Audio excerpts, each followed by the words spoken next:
हम रिपीट कर चाहता नहीं कि भगवान श्री कृष्ण से बड़ा कथावाचक इस धरती पे कोई पैदा नहीं हुआ। क्यों? क्या? कि जिन्होंने अपने मुंह से गीता का संदेश सुना दिया, भगवान श्री कृष्ण से बड़ा कोई कथावाचक भइल हो? आज तक अब तक तो गंगा जल सबसे पवित्र जल मनात रहल है, लेकिन एहू का रिकॉर्ड टूट गई। मूत्र जल 20 रुपया लीटर। वही कंपनी में काम कर जाता भाई। एहू का रिकॉर्ड टूट गई। अब समझिए कि हम किस व्यवस्था में जी रहे हैं। इटावा की घटना किसी भी सभ्य समाज के लिए ये घटना अक्षम्य है, ये क्षमा करने योग्य नहीं है। क्या इस हिंदुस्तान में मनुवाद लागू करना चाहते हैं क्या यार? मनुवाद समझते हैं? मनुवाद वो विचारधारा है, मनुवाद वो व्यवस्था है कि शूद्र समाज का कोई भी व्यक्ति अगर रामायण महाभारत की बात सुन लेता है तो उसके कान में शीशा पिघला करके डाल देंगे ये मनुवादी लोग। मनुवाद ऐसा विचारधारा है कि शूद्र समाज के लोग अगर रामायण महाभारत की बात करते हैं तो उसकी जीभ काट लेंगे ये लोग। क्या चाहते हैं कि इस देश में ऐसा व्यवस्था आए? क्या भैया चाहते हैं?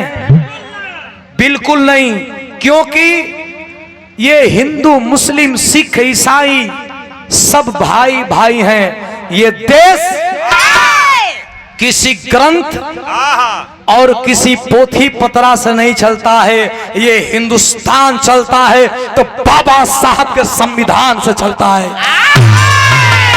और बाबा साहब के संविधान पे जिस दिन आंच आएगा, भले देश में गृह युद्ध छिड़ जाए, मनुवादियों को ईंट का जवाब पत्थर से दिया जाएगा। भगवान श्री कृष्ण यथार्थ गीता में स्वयं बोले हैं कि मेरे वर्णों के हिसाब से कोई भी व्यक्ति अगर बुद्धिमान हो, कोई भी व्यक्ति अगर उसका कर्म बढ़िया हो तो वो अपना गीता का पाठ कर सकता है, पूजा पाठ कर सकता है। अगर चमार में विद्वान बा, चमार में बढ़िया पढ़े लिखे वाला बा तो वो गीता का पाठ कर सकेला। अहिर में बढ़िया पढ़े लिखे वाला बा तो अहिर भी गीता का पाठ कर सकेला। वो कोनो न जाति बतैले बाड़ा न कोनो धर्म बतैले बाड़ा, कोनो जाति पाति नहीं खे। ब्राह्मण मतलब क्या है? जो ब्रह्म को जान गया वही ब्राह्मण है। बिरहा जगत में पंडित परशुराम यादव जी, जिन्हें पंडित की उपाधि दी गई, जाति से यादव थे लेकिन उतना बड़ा विद्वान अभी बिरहा में कोई पैदा नहीं हुआ, इसलिए उन्हें ब्राह्मण पंडित परशुराम यादव जी कहा गया। स्वर्गीय पंडित परशुराम यादव जी जब आज स्वर्ग से देखते होंगे तो उनका भी आत्मा कांप रहा होगा। लेकिन आइए महाभारत हम बोलत एकरा पर रतिया भर बोलत रह जाए, दिनवा भर बोलत रह जाए। एक बेरी चालू भाई हमारा किताब देख के बोले ही कि नहीं खे, हम बोले लगा, लेकिन बिरहा सुनावत है। बीच बीच में जहां मिली तहां हुए जलवा छिड़क देव, जौन जलवा 20 रुपया लीटर भइल बा, मुतनी भौजी वाला जलवा। बाप रे बाप। अरे हमारा के हमारे टेरिहा एगो बाना ई कहलस हमसे कि भैया हम तोरा में टेरी ना बोल। हम कहली काहे टेरी बोलबा भैया, हम पैसा तो के देते हैं, गाड़ी भाड़ा देते हैं, काहे टेरी बोलबा। कल हम जाते हैं मुतनिया फैक्ट्रिया में दरवानी करब, वही लाख सर बटलो बाना जाए लगो। हम कहले धन्य भाई, ऐसा आदमी बाना। ए भैया एक बार छिड़क के तो ही पवित्र हो जा, हमनी हो रही यहाँ मत मर जाओ। अब बिरहा कैसा होला हम बताओ थे। लोग बैठल बनन बागी बलिया, लोग कहला कि जे ढेर ऐठेला, जेकर ढेर पोखरा ऊपर रहेला, जेकर जवानी और कहानी मान में ना आवेला वो के बलिया में एक बार घुसा देवे के चाहिए। एक बारी खाली बलिया चली आई, जौन पोखरा टाइट करके आना लोग पोखरवा गिरा के जावा, यही का नाम हो बागी, बागी बलिया है। 24 घंटा पहले आजाद हो गई। और ये बलिया का इतिहास बा कि यहाँ वीर या ई धरती नेता के भी जन्म दे लेता, ऐसा ऐसा नेता ना प्रधानमंत्री के जन्म दे ले। आई धरती वीर के भी जन्म दे लेता, ऐसा ऐसा वीर ना गढ़गौरा का वीर वीर लोरी के जन्म दे ले। तई जवानन का देश हो, किसानन का देश हो, बागी बलिया उत्तर प्रदेश हो। आई बिरहा का तनी की कहानी समझे को हुई, कहानी समझे को हुई।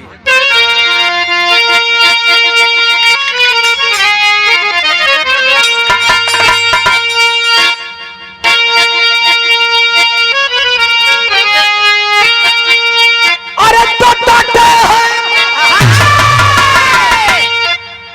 शराब ले तलवार, अरे पीरावा देगा ले तलवार, बोले पार्थ अर्जुन से श्री कृष्ण मुरार।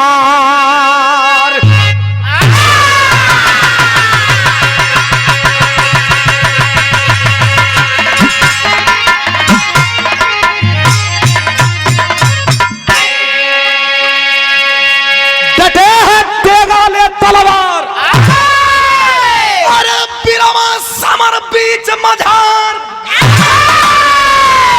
बोले हैं पार्थ अर्जुन से श्री कृष्ण मुरार।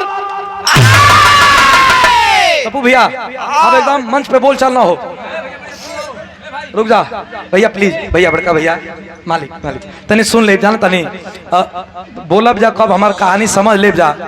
घरे आदमी बतियावत चलिए के मदे कहे बड़ा बढ़िया कहानी गइलस तब्बे सुधीर का और खुशी का बिरहा गावल सार्थक होई। नहीं तो आदमी कहे कि खाली हिलैलो हंस कुछ गइलो हंस ना, तो हमन का कुल गावल बजावल बेकार हो जाई।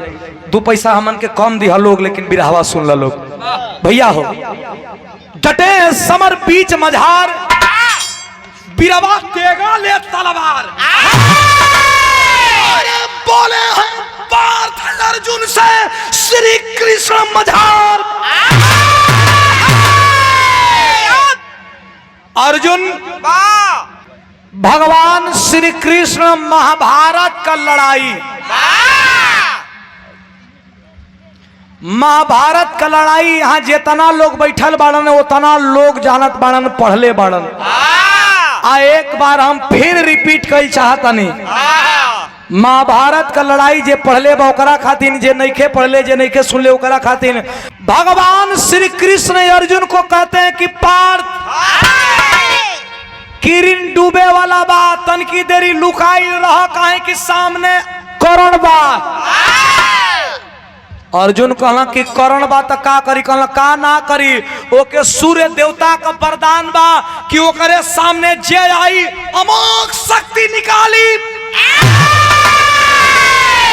अगर देवता भी जइहन तो देवता भी मारल जइहन, और खोजत बा तोहरे के। कहला तब कहला लुका जा। करण आई तो देखल से अर्जुन, ए लड़के बाबू बाबू बाबू यहाँ तो लोग बैठे मत कर जा, तुम लोग बैठे बजा तो हल्ला कर बजा, चला जा नहीं तो चुपचाप रह लो। भैया हो करण का वरदान रहल, जब करण आई तो देखलस कि अर्जुन नइखन श्री कृष्ण बाड़न, तो जान गई करण की भगवान श्री कृष्ण अर्जुन के लुकवा दिले बाड़न। लड़ाई का एक नियम रहल धनु, लड़ाई के एक नियम रहल कि किरण जब डूबी तो लड़ाई बंद, आज जब तक सूर्य भगवान बाड़न तब तक लड़ाई हुई। हाँ तो लड़ाई हुई, इतना पंच परमेश्वर बाड़ा, किरण डूबे वाला बा, अर्जुन लौकत नहीं खन। भगवान श्री कृष्ण के देख के आ कर्ण गुस्सा करे लागल, कलश तू ही कुछ कैले बाड़ा। कर्ण कहत बा का मास्टर, बिरहा में भाव बा,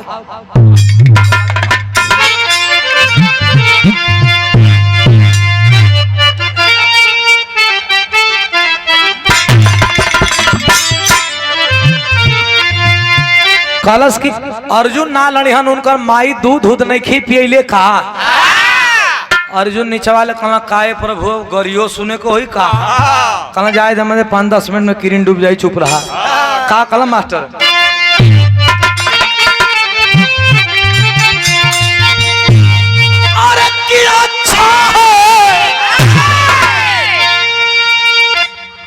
लिखाई हो हाँ कैसे मतलब? अब बुढ़ौती में हुआ बा। अरे क्या अच्छा है, अरे क्या अच्छा है, अरे कि मरी जाओ बेकारी के जीने से।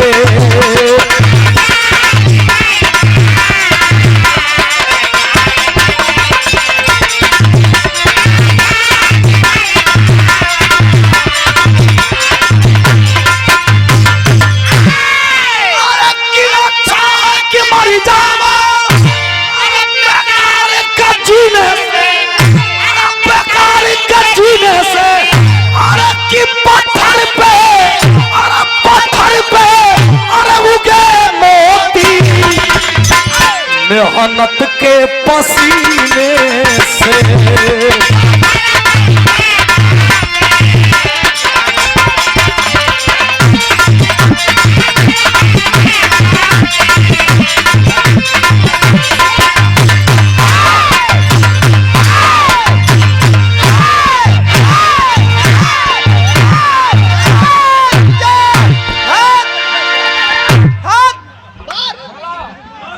करे हम ढोलक वाला के बोलते ए भैया एकरा के भैया पनिया बेचे के होके दरवानी करे का तोर पाहुन हुआ ढोलकिया वाला। अरे यार तो हम लोग का हो जो समझ में ना आप तो सुना छिड़कम ना एक घोट पिया दे।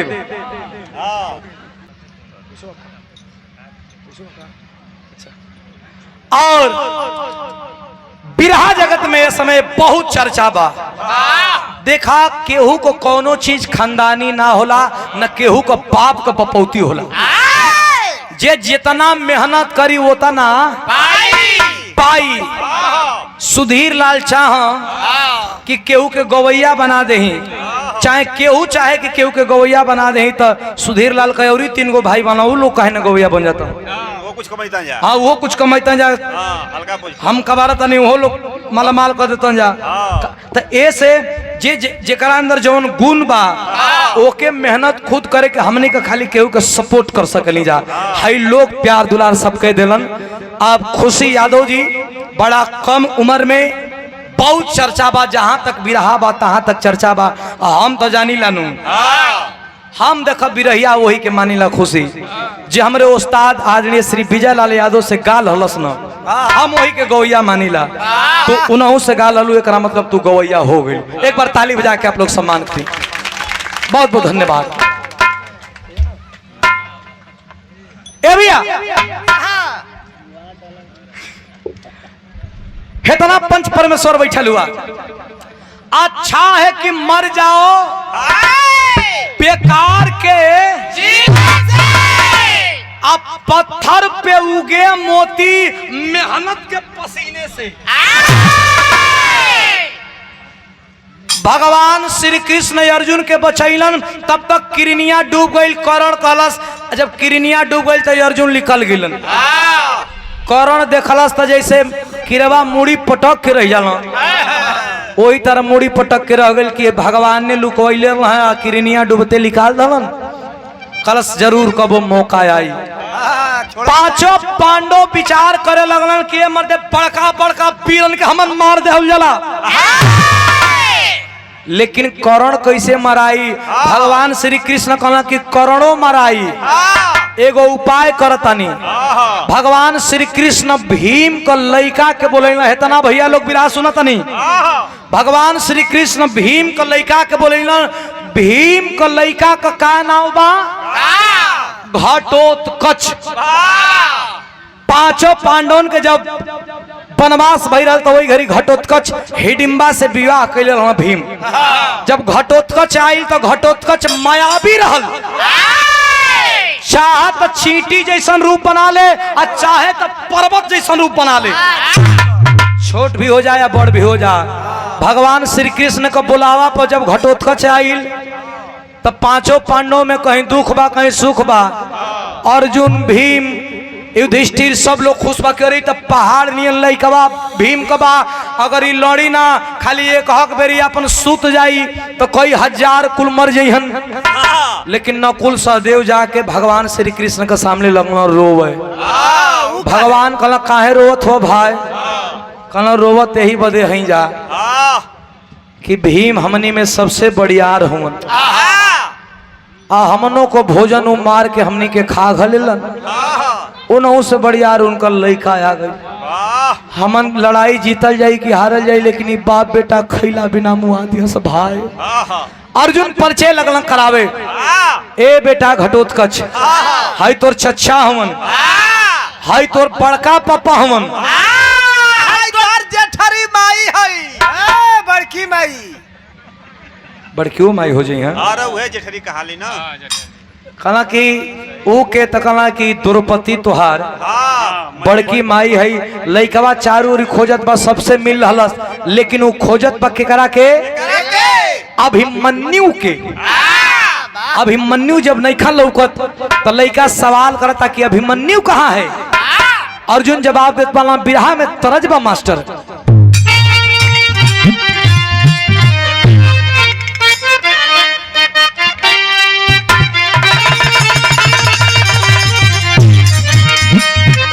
हाय बिरहा का तरज सुना लोगन, ये बिरहा का तरज जहां का जे जैसा रहलो वैसन गइलस। और रामदेव गुरु जी का गइलन कहे कि नदिया किनारे मोर बोले हजार बार बोले हमार पिया हमसे ना बोले।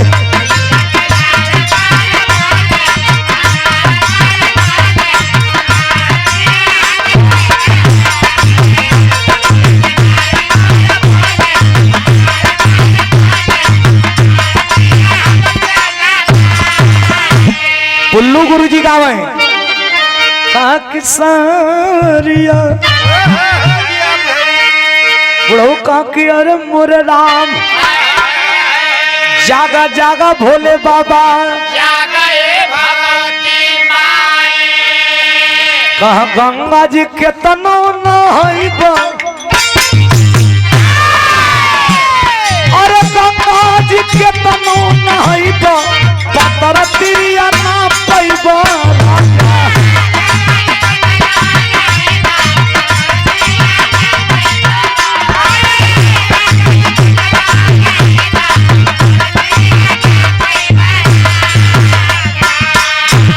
लेकिन हम कहिला कि भैंस सुअर हरा जाई अरे भैंस सुअर हरा जाई भूमि जतन वतन मोटाई।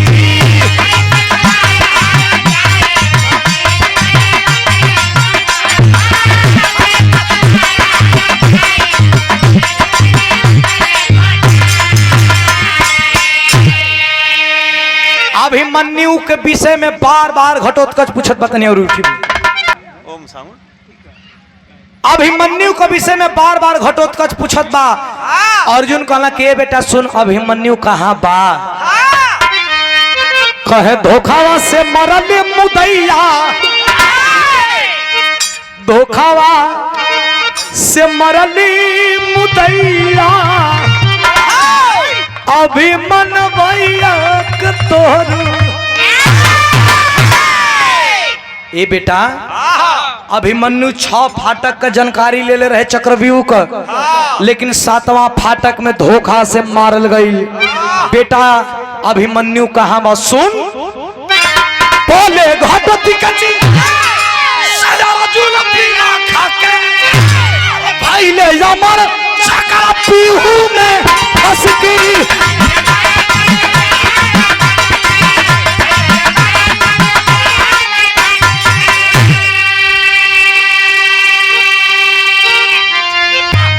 बोले घटोत्कच से अर्जुन बिलख के भाईले अमर चक्रव्यूह में फंस के धोखावा से मरले मुदैया।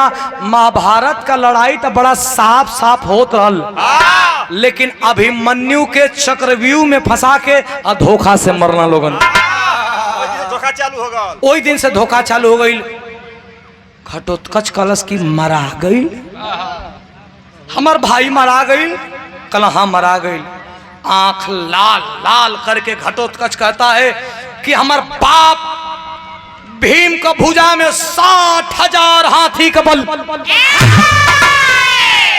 कहो जेकरा पाह में 60,000 हाथी का बल रही ओकर बेटा मार जाई। गलत गलत गलत गलत गलत ना ना ना ना, ना मनिए नहीं के सकत। हाई अर्जुन के लोग कहला कि इनसे बड़ा धनुर्धरी धरती पर कोई पैदा नहीं खे। आई हो इनकर लइका मारल गइल बा। गलत गलत गलत गलत। हम काहे ना बोलैला लोगन बिरहा में तरज लगत बा स्वर्गीय रामदेव गुरु जी के तरज। हम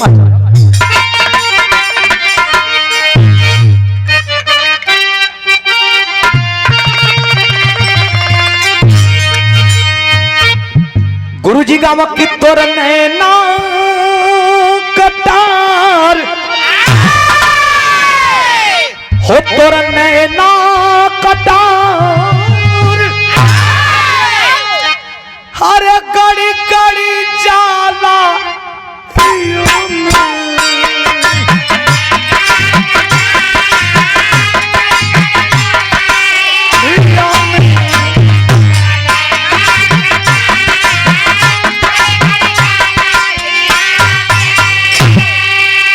लेकिन यही के बुल्लू गुरु जी गाँव है। कहा कि बुढ़ावा बेईमान बुढ़ावा बेईमान अरे मांग करैली का चोखा।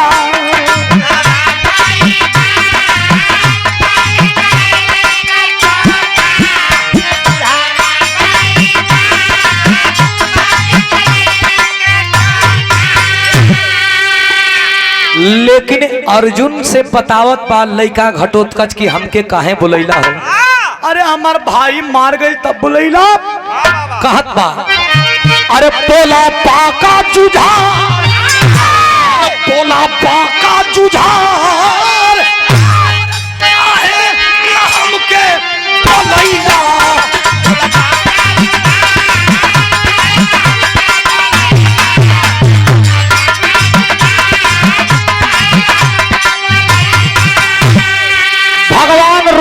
कला तू ढेर नेता बनत हुआ बड़ बड़ वीर मारल गिलन तू अइला हल लड़े बदे तो अपने पांचों पांडन बाप के ही चापत हुआ। अरे जेकर समय होला ओके जाए के होला। सुनो हमार बात के का कहे मास्टर।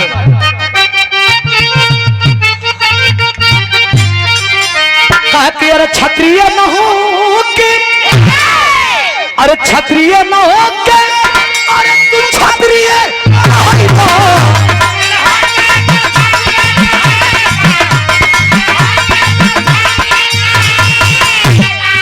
जब तू सामरिया में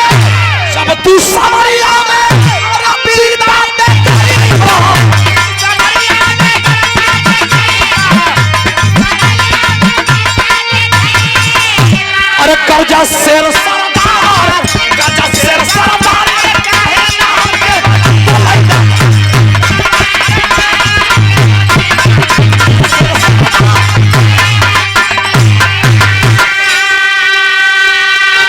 लइका कलश के बाबूजी जब जवानी आवेले ना तो जवानी आवेले तो जवानी का असर भी दिखावे के चाहिए। नहीं कब जवानी आई कब विदोर के छोड़ गई पता न चलल। जवानी दिखाए के चाहिए। लइका कलश मारब जानी हम तुम्हें जरूर मारेंगे। हम भी मारेंगे। तू तो चलो कोई भुलवा दे। हा ओम साउंड बड़का खेत अमित यादव जी जा भैया अब तो सिटी ना दे जा होइए नहीं के सक संकल्प छोड़ला के बाद पूर्णावती हो जाला। बहुत बहुत प्रणाम हमें अमित भैया के तारकेश भैया बहुत बहुत धन्यवाद बहुत बहुत प्रणाम हो। ये बढ़िया मशीन घरवा है घरे के चक्कर में पड़ गई। डबल मशीन है। अच्छा डबल मशीन तो ये भाई तो लगन का दिन आई तो डबल का तीनों को मशीन की नहीं है। तो एक ही बजाओ ना घर वाले के बाबू बजा दो। ए भाई तो रुपया पैसा मिलके ई का किनले बना इंटर बाबूजी किनले बना तो इंटर बाबूजी बजाई हैं। ए भैया बोला शेर सरदार काहे ना हमके बोलैला।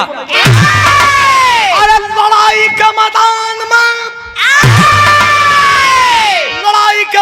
में चला है। अरे कुछ न करे, खाली एक मेरी बहिया फेर दे तो कई हजार सैनिक मर जा। लहू लुहान धरती हो गई तो टेरिक भाव मास्टर।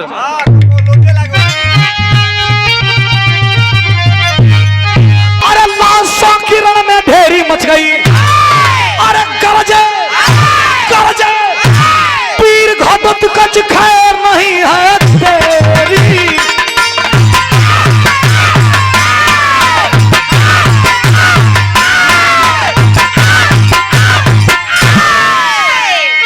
इतनी लाश पलाश, इतनी लाश पलाश। ए भैया मार के खरिहान कर देला। ए भैया घोड़वा के देख के गधा हो टांग उठाओ तो रहे तो कुल छटका तमाशो 10-10 20-20 फुट तो उन लोग हाथ गोड़ तोड़वा के फयार मत करावो लोग। जल्ला कुल रियाज का चीज है।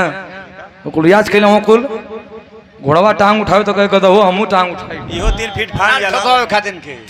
ए भैया लड़ाई के मैदान में जब बड़े बड़े वीरों को परास्त कर दिया घटोत्कच, तो वही कर्ण अमोघ शक्ति लेकर के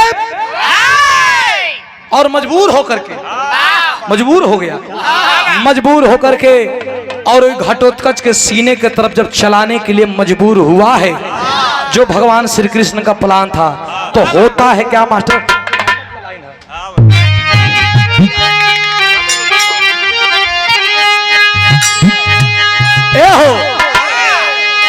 दिवस हुआ दान पीर मरले बा। अरे तक कट के नाचे धरती पर गर्दना बनवा मरले बा।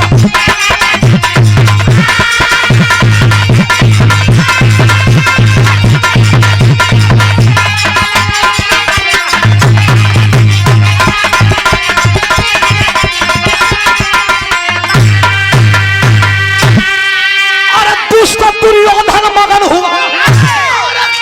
सोच में डूबल हो।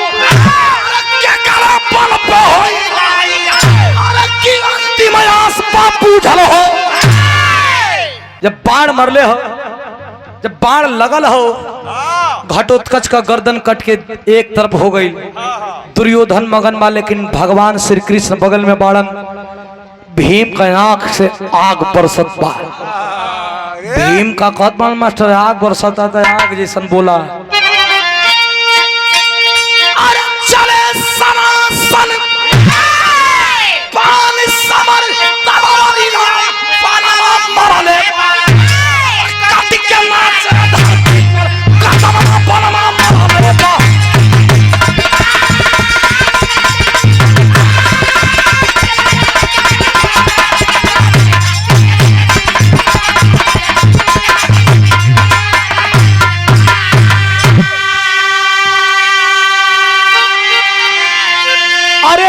बाप भीम एकदम गुस्सा में लाल, हमार बेटा मारल गई, अर्जुन का बेटा अभिमन्यु मारल गई। अब लड़ाई ऐसे ना हुई, अब जैसा को तैसा जवाब दिया जाएगा। अगला दिन लड़ाई के मैदान में भगवान श्री कृष्ण अर्जुन से कहते हैं, पार्थ क्या पूरा खानदान को खा जाओगे तब मानोगे क्या? ये कैसा लड़ाई लड़ रहे हो कि तेरा बेटा मारा गया, भीम का बेटा मारा गया। लड़ना है तो रुतबा और शान शौकत बचा के लड़। गांडी उधारी अर्जुन कहता है, तेरे बाण के सामने बड़े बड़े सुरमा और सरदार नतमस्तक हो जाते हैं, क्या लड़ता है तू रे? गुस्सा में लाल हो गया अर्जुन भी। अगले दिन की लड़ाई की भाव भंगिमा क्या है मास्टर? खानपुर लग जा।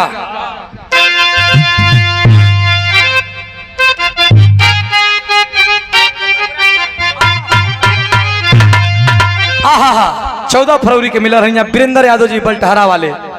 अंतिम लड़ाई हो रही है, एक तरफ कर्ण खड़ा है, एक तरफ अर्जुन खड़ा है। जब चले हैं लोग लड़ने के लिए तो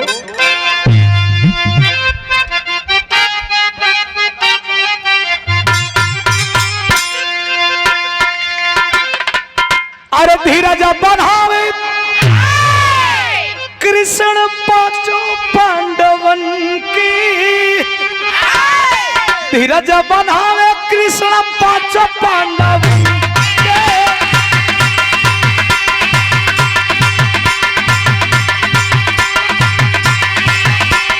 अरे कर्ण और अर्जुन के छिड़ा संग्राम।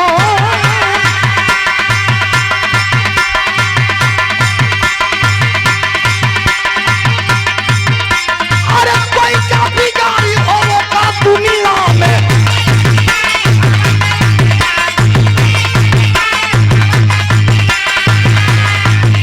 अरे रथिया बजे कर आहो घनश्याम।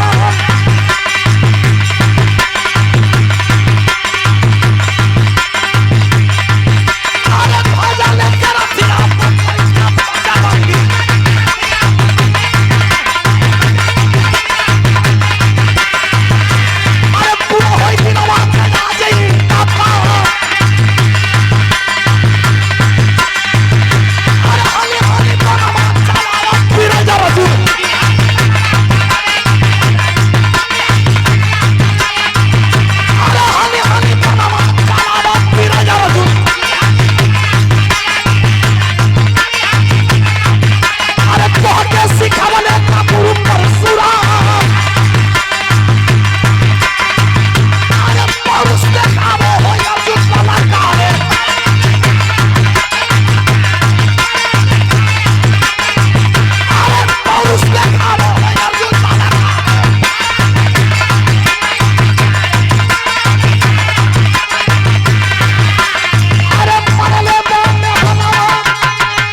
लड़ाई में एक तरफ से कर्ण और एक तरफ से अर्जुन। कर्ण अर्जुन के रथ पे बाण चलावे तो अर्जुन का रथ 3 हाथ पीछे आवे। अर्जुन जब कर्ण के रथ पे बाण चलावे तो कर्ण का रथ 100 हाथ पीछे जा। अब तनकी सा यहां से मन मुटाव भयल। अर्जुन 100 हाथ मारा, भगवान चुपचाप देखा। और कर्ण जब बाण चलावे तो अर्जुन का रथवा खाली 3 हाथ पीछे आवे तो भगवान कहा वाह रे वीर वाह, गजब बाण चलाता है तुम। अर्जुन कहा ये महाराज हम 100 हाथ मारा था रुआ एको बेरी नहीं बोलो, और दुश्मन हमारा 3 हाथ मारा था वो कह रुआ कहता नहीं वाह रे वीर वाह। कहना नहीं ठीक लड़ रहे हो फिर मारो। अर्जुन गुस्सा में मरलन, फिर कर्ण का रथवा 100 हाथ पीछे गई। भगवान और ताकत हो, भगवान कुछ बोलता नहीं। आ कर्ण जब अर्जुन के मारत बा, अर्जुन का रथवा 3 हाथ पीछे जा तो भगवान कहा गजब, अरे हमने तो ऐसा बाण चलाने वाला देखा ही नहीं। अर्जुन धनुष बाण कुल धय धन कहा प्रभु हमसे कोनो गलती भावा बा का, हमसे कोनो गलती भावा बा का चाहत है न? कुछ चाहत ना है। कर्ण तो से बड़ियार बा। कहना कैसे बड़ियार बा? कहना सुना भगवान श्री कृष्ण से अर्जुन कहना कि 100 हाथ बेसी है कि 3 हाथ, कैसे बड़ियार बा? कहना ये पार्थ 100 हाथ 3 हाथ का आंकड़ा लगाओ तो सुनो, तीनों लोकों का भार लेकर के तोहरे रथ पे हम स्वयं बैठल बानी नारायण। ये तनिए नहीं, तोहरे रथ का ध्वजा पर वीर बलि हनुमान पूरे अपने गदा का भार लेके बैठल बना। ये तना वजन हुला के बाद भी तुम्हारा 3 हाथ पीछे रथ जात बा। अगर हमनी ना रहती जा तो पताल रोक में चल जाते।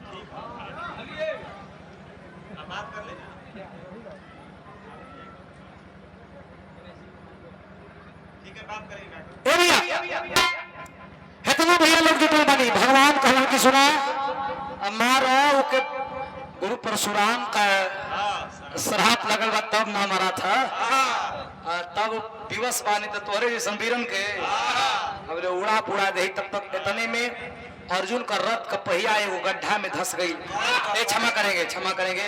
कर्ण का रथ का पहिया जहाँ तक कलेजा में खींच हो सकता है, ये बचवा गलती हो तो कर्ण का रथ का पहिया एक गड्ढा में धसल बा। कर्ण तीर धनुष उतार के और वह रथ का पहिया एक कंधा से उठावत बा। भगवान श्री कृष्ण कहन के पार्थ ही मौका है अच्छा। बाढ़ चलाओ। अर्जुन कहता है कि मैं खाली निहत्थे को बाढ़ नहीं चलाऊंगा। खाली हत्था जे के कहता रहा ना तो हर लइकवा भी चक्रव्यूह में निहत्था रहल आ तोहरा लइकवा के मारे वाला एक दुश्मन ई भी रहल। सुना अब वही में मर दो अगर ओकरे कहन तीर धनुष हो जाई तो तू का बड़का बड़का वीर ओकर बाल बाका निहत्थे बा तब बाढ़ चलावा।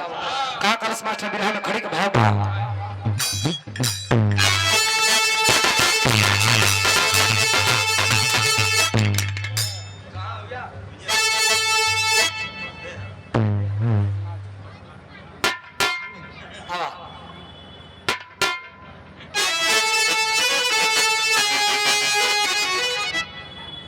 जब कुल गीत गवैला माथे से तो उर्वानी मत धर पकड़ ला एक पति और बढ़ जा।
ए भैया विजयी भैले बलवनमा हुकुमती के ललना मार करके आज जब कर्ण का बधन भयल।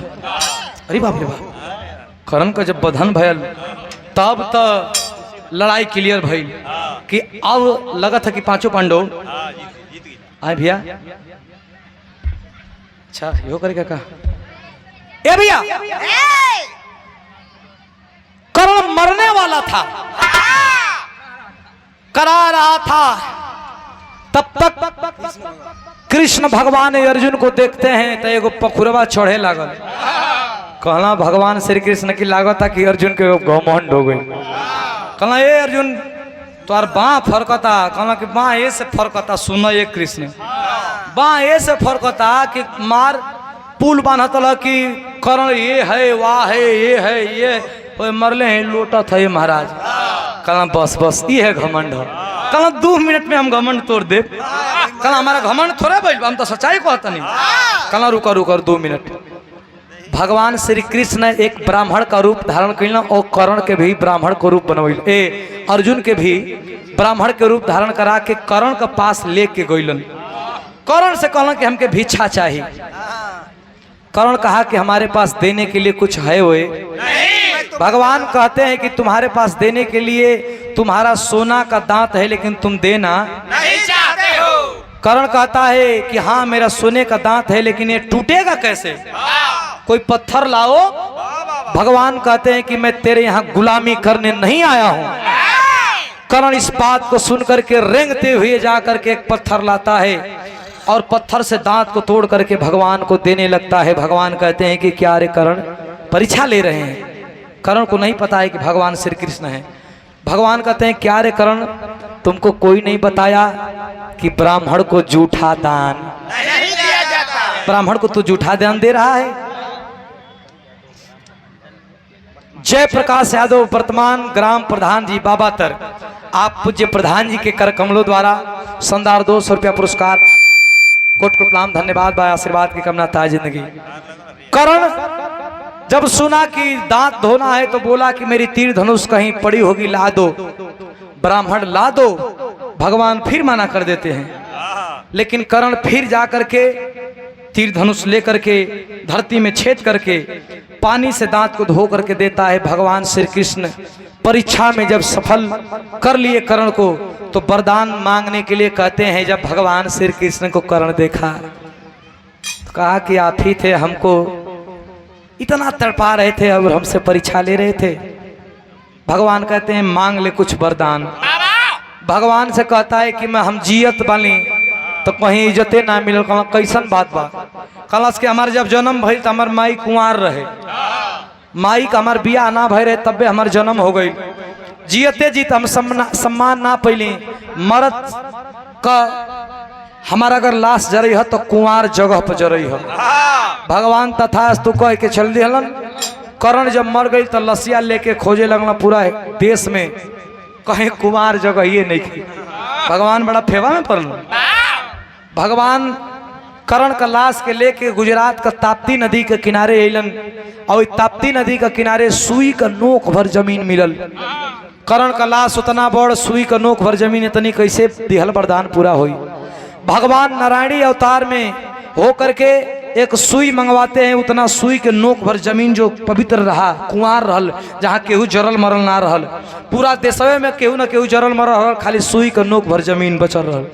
एक सुई गड़वैलन आ सुई के ऊपर अपन हाथ रखलन, हाथ के ऊपर चिता सजवैलन और चिता के ऊपर कर्ण का लसिया रख के जला दहलन आ दिहल वरदान पूरा कैलन। बोलिए वृंदावन बिहारी लाल की। दिहल वरदान पूरा कैलन। तब मास्टर भवा का गुरु बिहारी गुरु गणेश गुरु राम लाल गुरकारी स्वर्ग गए चंद्रिका कवि अरे की बच्चन की बने पुजारी।